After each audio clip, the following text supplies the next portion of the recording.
नमस्कार, स्वागत है आपका वीके न्यूज में। चीन के चाटुकार नेपाली पीएम केपी ओली को चीन की चमचागिरी अब बहुत महंगी पड़ रही है। चीन के इशारे पर ओली ने भारत से पंगा तो ले लिया, लेकिन अब वही चीन नेपाल के पीठ में खंजर घोंप रहा है और चीन के एहसानों तले दबे ओली उफ तक नहीं कर पा रहे।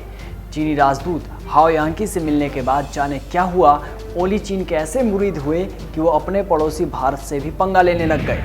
कहा गया कि हाओ यांकी ने नेपाली पीएम को अपने हुस्न के जाल में फंसा रखा है, इसलिए ओली सब कुछ देखकर भी धृतराष्ट्र बने हुए थे। लेकिन अब ओली का वो अंधापन नेपाल के लिए बहुत भारी पड़ रहा है और महंगा भी। दरअसल नेपाल के प्रधानमंत्री केपी ओली चीन के कारनामों पर आंखें मूंद कर बैठ गए थे। चीन से दोस्ती के बाद उन्हें ना तो कुछ नजर आ रहा है और ना ही कान पर जूं रेंग रही है। उन्हें अपनी ही पार्टी की आवाज़ भी सुनाई नहीं दे रही। जिस चीन को वो अपना सबसे बड़ा हितैषी मानते हैं, वही चीन धीरे धीरे नेपाल के सीने पर चोट पहुंचा रहा है।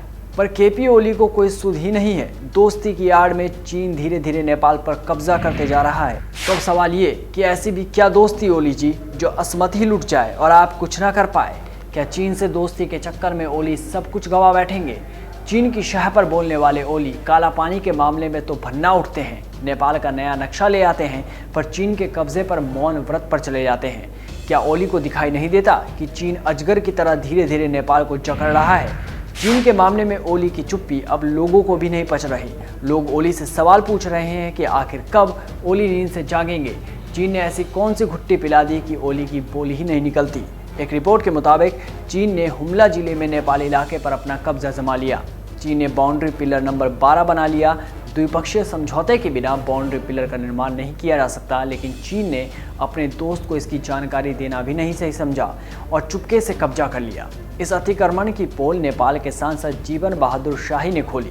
नेपाली कांग्रेस की एक टीम और नेपाल का विपक्षी दल नेपाल की उत्तरी सीमा के दौरे पर था। वहां उन्होंने एक हफ्ते से ज़्यादा का समय बिताया और क्षेत्र की स्थिति को समझा।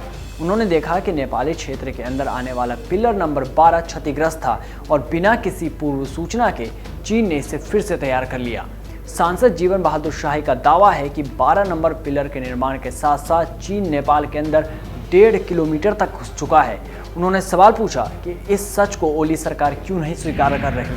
सिर्फ विपक्षी नहीं, ओली सरकार के अन्य नेता भी ओली के विरोध में हैं। उनके नेता सीमा से जुड़े तथ्य सार्वजनिक करने को कह रहे हैं, जनता के सामने सच लाने की मांग कर रहे हैं। पर इन सब झोलम झाल से दूर ओली प्रशासन इन आरोपों से किनारा कर रही है और ये मानने को तैयार ही नहीं कि चीन नेपाल में घुसपैठ कर रहा है। जाने चीन ने ओली को क्या पट्टी पढ़ा दी कि वो कुछ बोलने को तैयार ही नहीं। चीन की मीठी बोली में ओली को क्या दिख गया कि वो सिर्फ भारत के खिलाफ ही बकैती कर रहे हैं। ये वीडियो आपको कैसी लगी कमेंट सेक्शन में ज़रूर बताएं।